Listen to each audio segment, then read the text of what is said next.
कई लोगों को हमने देखा है, हम जन्माष्टमी इसलिए नहीं मनाते क्योंकि हमारी जन्माष्टमी खोटी हो गई है। खोटी क्यों हुई है? हमारे कोई बाबा दादा उस समय मर गए थे और उससे हमारे यहाँ जब भी जन्माष्टमी अगर कुछ भजन पूजा करेंगे तो कोई ना कोई मर जाएगा।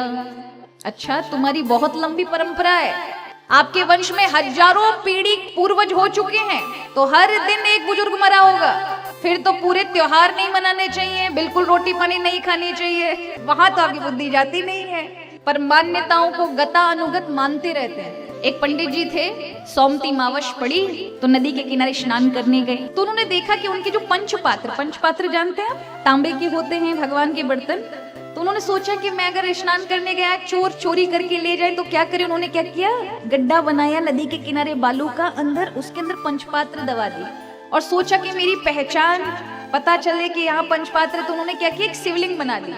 शिवलिंग जानते हैं, ऐसे करके एक बड़ा सा पिंड बना दिया और कहा ये पहचान है कि यहाँ मेरे पंचपात्र हैं। वो तो स्नान करने गए, जब लौट के आए तो 1000 पिंड बने थे महाराज, क्योंकि जिसने भी देखा उसने कहा पंडित जी ने किया है तो जरूर कुछ ना कुछ अवश्य विशेष होगा।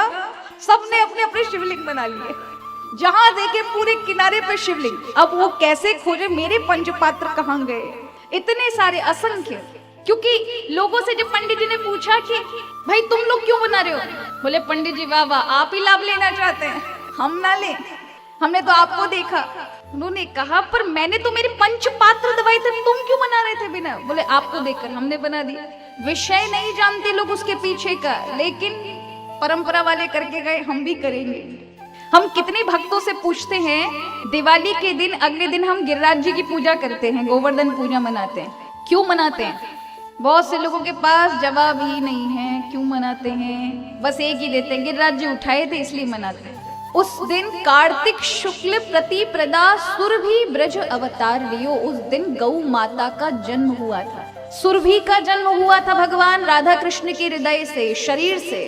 प्रथम गौ माता इस संसार में आई थी, इसीलिए उन्हीं के गाय के गोबर से, उन्हीं की वस्तुओं से भगवान श्री हरि गोपाल जी का स्वरूप बनाया जाता गिरिराज जी के रूप में। वो कौन है जो गोबर के रूप में बने हैं? साक्षात भगवान। हम देखते हैं उन्हीं की वहां नाभि पे बहुत बड़ा बम रख करके लोग उड़ा देते हैं। शर्म आनी चाहिए, आपका जीवन भी ऐसे ही उड़ा उड़ा हो जाएगा।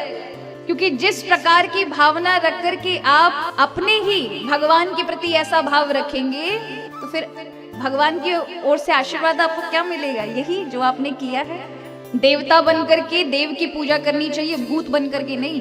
तो जब भगवान की आराधना करने बैठे तो मस्तक पर तिलक, प्रसन्न मुद्रा, तब भगवान की आराधना करोगे तो प्रसन्नता मिलेगी। रोते मुरझाए हुए मुख से करोगे तो जीवन में मुरझायापन ही मिलेगा।